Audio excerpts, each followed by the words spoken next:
The first lesson in the mole unit is on Avogadro's number. Here you can see the learning targets for this lesson. First thing we want to do is explain how the mole is a counting number, like a dozen or a ream or other such units. So the reason we have a mole is for counting particles. The mole is a counting unit that's used to measure matter. And it's a counting unit just like other counting units, such as a dozen, meaning 12. So if I had a dozen pencils, I'd have 12 pencils. If I had a dozen apples, I'd have 12 apples, obviously. If I had a pair, that would be 2, so a pair of socks, 2 socks. A ream, this might not be one you're completely familiar with, but that would be 500. Paper is commonly measured in reams. If you have a ream of paper, you have 500 reams or 500 pages of paper. A mole is the same way. It's, as we'll see here, though, it's just a much larger number. If I have a mole of something, I have a set number of those things. A gross would be another example. A gross, in case you didn't know, is a dozen dozens, so that's 144. That's how a mole is like a counting unit. Now you're probably wondering, well, how much is a mole? Well, we'll get to that here. This deals with the next learning target. We want to be able to state Avogadro's number and explain the standard by which it is determined. So the mole, you might recall, is the SI base unit for amount of substance. Notice here the abbreviation of the symbol for the unit mole. It is MOL, so you're just taking off one letter, but that is the symbol that is used for the mole.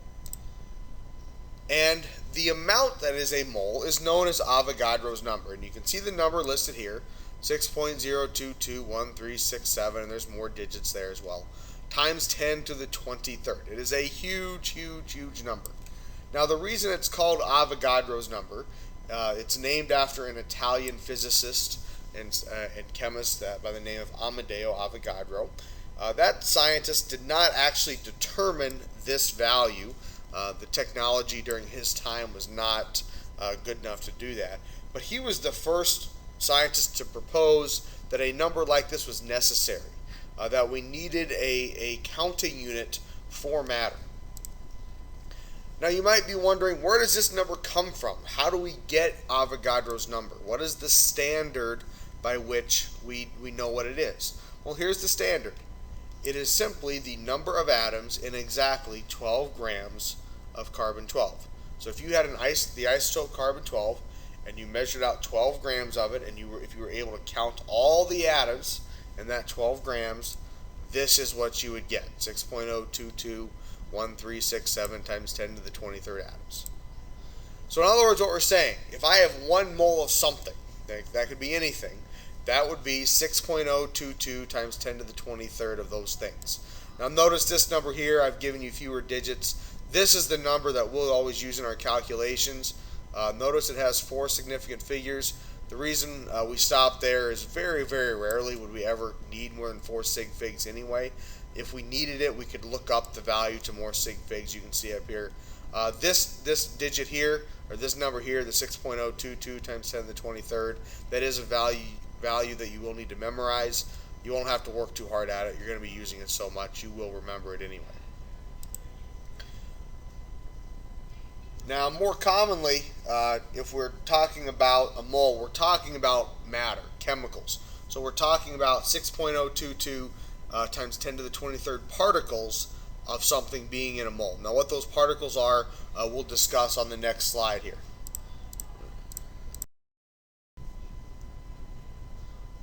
So what we want to do now is identify what these representative particles are that are in a sample of matter.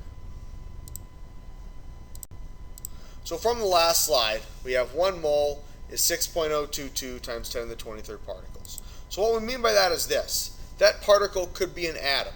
So for example, if we had 1 mole of copper, we would have 6.022 times 10 to the 23rd atoms of copper.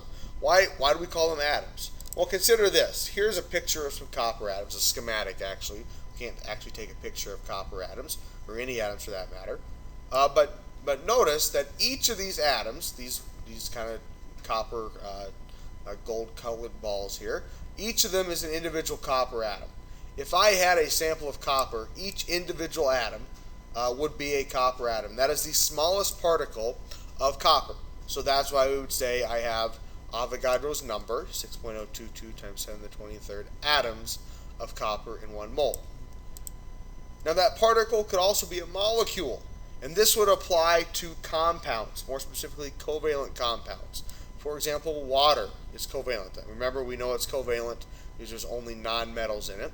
If I had 1 mole of water, I would have Avogadro's number, 6.022 times 10 to the 23rd molecules of water. And here's a picture of water to help us understand this. So notice we have a picture here of several molecules of water. The red balls there are red atoms, that's the oxygen atom, and the white would be the hydrogen. Now if I have a mole of water, I have a mole of these entire particles, the entire water molecule. I do not have a mole of individual atoms where I have oxygen and hydrogen atoms separate. The whole thing is together as one particle. So we could have atoms if we have an individual element. We have molecules if we have a covalent compound. And then for ionic compounds, the phrase we use is a formula unit, where 1 mole of an ionic compound, so for example, sodium chloride, would equal 6.022 times 10 to the 23rd formula units of sodium chloride. Now here is why we use the phrase formula unit. Here is a schematic of a sodium chloride or table salt crystal. Now you'll notice here the green atoms are the chloride ions, the purple ones are the sodium ions. Unlike covalent compounds, this picture over here with water, we can see with water, this is the case with all covalent molecules, they form separate, distinct particles. They're separate from each other. We can tell that this water molecule here is separate from this one, which is separate from this one, which is separate from this one, etc. If we look at the picture here for the sodium chloride, we don't see that. It's one giant crystal, a repeating pattern of ions. So we can't talk about one individual particle of sodium chloride. So what we do is we call it a formula unit. And what that means is we're talking about one unit in the crystal that matches the formula being NaCl. So when we talk about a formula unit of sodium chloride, we're talking about one sodium ion and one chloride ion together. Even though they don't exist as separate particles that way, this gives us a term that we can use, that we can talk about that unit as one. So that's a representative particle. Now most of this lecture here you'll see will be on how we use Avogadro's number to convert between moles and particles. So from here on out, lots of different examples of how we use this number in calculations. So let's look at a problem here. We're asked, determine the number of particles in 0.65 moles of copper. So we want to know how many atoms. Again, I know it's atoms because copper is an individual element, so that would be the smallest particle of copper.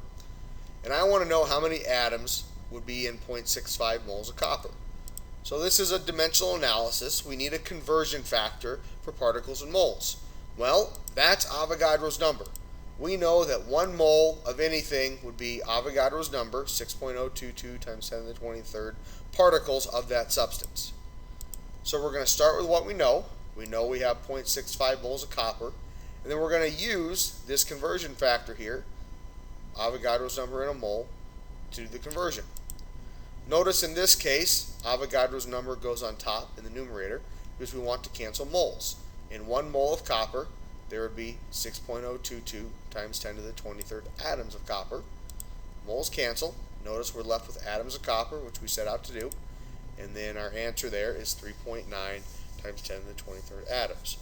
A note here about sig figs. Avogadro's number is measured. It has a measured value. So that is limiting us to 4 sig figs. If, for example, our number of moles is more than that, we would have to only keep 4 sig figs. But in this case, the 0.65 moles is 2 sig figs, so we'll round our answer to 2 sig figs. Next example. How many particles are in 8.78 moles of water? Essentially the same question here. We're asked to find the number of particles. We're given a number of moles. Now this time though, the particle we're talking about would be a molecule because water is not an individual element. It's a covalent compound, so it's going to form molecules that contain multiple atoms. But the problem will be worked the same way. So we'll start with what we know, 8.78 moles of water, and then we'll use Avogadro's number as a conversion factor. Notice here moles will cancel, one's in the numerator, One's in the denominator. Notice my abbreviation here for molecule. I stay away from using MOLE or MOLEC just because it looks like mole. My preference is to just call it a cule or to write out molecule. You don't want to get your symbol for mole and molecule confused. So notice moles of water cancel, and then that would leave us with 5.29 times 10 to the 23rd molecules of water. Determine the number of particles in 2.8 times 10 to the negative third moles of lithium bromide. Again, essentially the same question that we've seen in the first two examples, where we're asked to find a number of particles given a number of moles. This time, our particle would be called the formula unit because lithium bromide is ionic. It's going to form that crystal, so we only want to talk about one of those units that matches the formula. So again, same problem. We'll start with what we know. Number of moles of lithium bromide, 2.8 times 10 to the negative third. And then we'll use Avogadro's number as a conversion factor. Again, notice Avogadro's number is on top because we want number of particles in 1 mole, which the moles has to go on bottom here.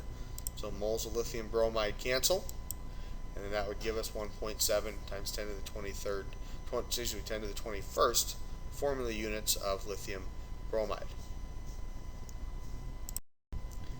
All right, here the example's a little different. We're told a sample of oxygen gas contains 9.0 times 10 to the 22nd molecules. How many moles are in the sample? So this is the exact reverse problem from what we just saw. We're given a number of particles, in this case molecules, and we want to find how many moles that is. So we'll start with what we know. In this case, 9.0 times 10 to the 22nd molecules of oxygen. Notice it's O2 here. Isn't something we've probably learned about yet.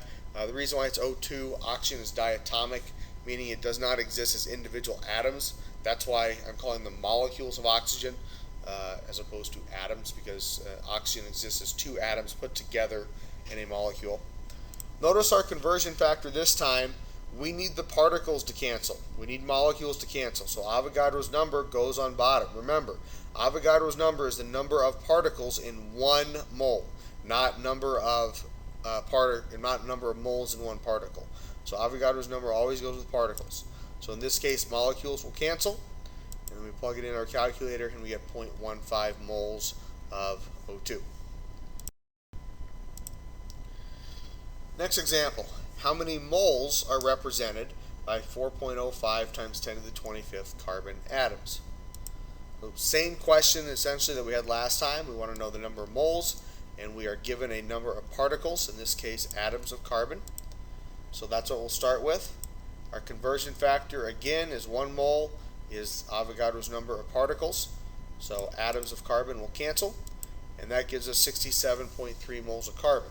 Now one thing you might notice here, or be wondering about, as far as these answers we're getting, notice the number of moles is generally relatively close to 1. Maybe a little less, maybe a little more. This example here, it's obviously a factor of 10 bigger than that. But as you're getting your answers, always ask yourself, does this answer make sense? When we're talking about the number of particles in a mole, that is a huge number. 6 times 10 to the 23rd is a gigantic number. So we're generally talking about a whole bunch of particles. And then as that relates to moles, not so many, obviously. So as you're getting your answers, be thinking, does this make sense for what I'm trying to find? To summarize what we've seen so far, here's a little flow chart. Throughout the unit, we'll add to this as we learn more calculations. So if we have a mole of A, where A is any substance you want it to be, could be an element, could be a compound, ionic or covalent, either one. And we are going to convert to particles of that substance, or vice versa. So we're either going from moles to particles or particles to moles, either way. The conversion factor we use is Avogadro's number. That's the relationship between moles and particles.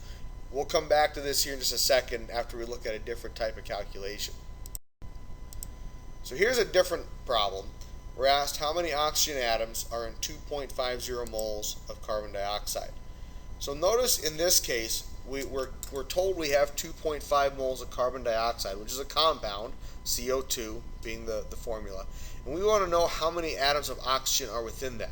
So it is a number of particles we're finding, but we need to be careful with this calculation, and I'll show you why.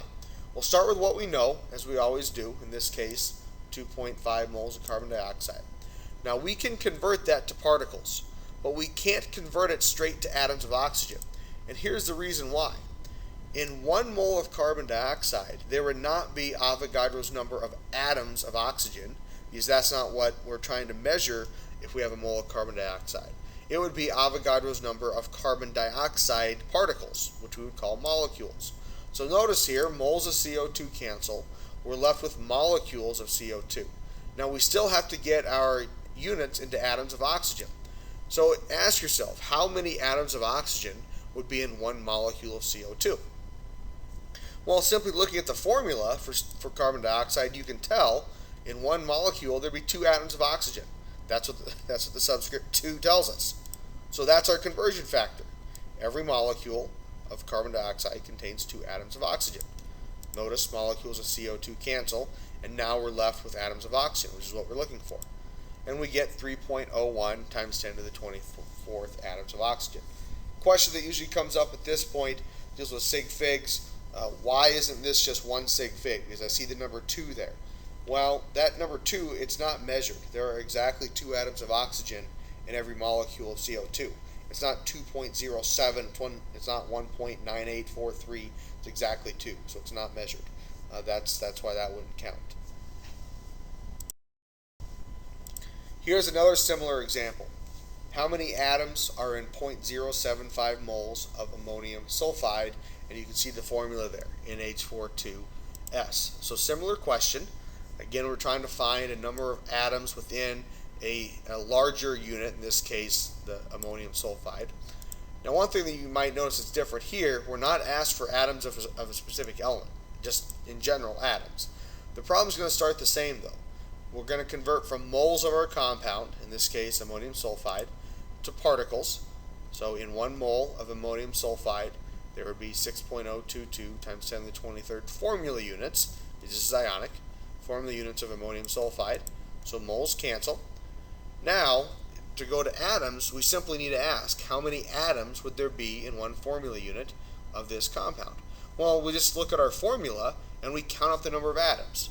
So notice, if I look at our formula, there'd be 2 nitrogen atoms, and then there'd be 8 hydrogens. It's 2 times 4 is 8, so 2 plus 4 is 8. 2 plus 8 is 10, 2 nitrogens plus 8 hydrogens gives you 10, plus the 1 sulfur, that's 11 atoms. So in 1 formula unit, there are 11 atoms for ammonium sulfide. So notice the formula units cancel, and we are left with 5.0 times 10 to the 23rd atoms in this sample. So adding to our flow chart here, this is what we already have. We know to go between moles of A and particles of A, going either direction, we use Avogadro's number. And then the last couple of examples we've seen, we're converting between particles of A and then particles within particles. So for example, we've seen atoms within molecules or atoms within formula units. To do that conversion going any way, we simply look at the formula. You get that conversion factor by looking at the formula, determining how many atoms are there in 1 molecule or 1 formula unit of this compound. So here is a practice problem. We want to determine the number of moles of copper 2 chloride in 2.85 times 10 to the 18th formula units of copper 2 chloride. So we want to find moles, and we're given particles of that compound. So if you look at your flow chart, you can see this is just a 1 conversion problem. We're going to convert from particles, in this case formula units, into moles, and we're going to do that using Avogadro's number. Notice 1 mole of copper 2 chloride has 6.022 times 10 to the 23rd formula units of copper 2 chloride. Formula units cancel, and that would give us 4.73 times 10 to the negative 6th moles. Question here, a student might ask, well, why so few moles? We haven't seen numbers like that. Well, notice the number of formula units here, 2.85 times 10 to the 18th. Remember, 1 mole of a substance contains 6 times 10 to the 23rd formula units. You can see that in the conversion factor here. So we have a number of formula units that is about 5 factors of 10, or 5 powers of 10, either way you want to think about it, 5 powers of 10 less than 1 mole. So we're going to have a fairly small number here for our number of moles. One more practice problem. We want to know how many sulfate ions are in 3.25 moles of iron 3 sulfate. So notice we're talking about the ion, the sulfate ion as a whole, as a single particle here.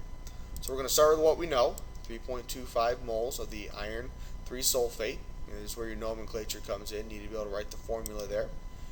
And then we'll convert that into formula units of iron 3 sulfate. Again, remember, we can't go straight from moles of a compound into an individual number of particles, because if we're talking about moles of the compound, we're talking about that many as far as Avogadro's number of particles for that compound.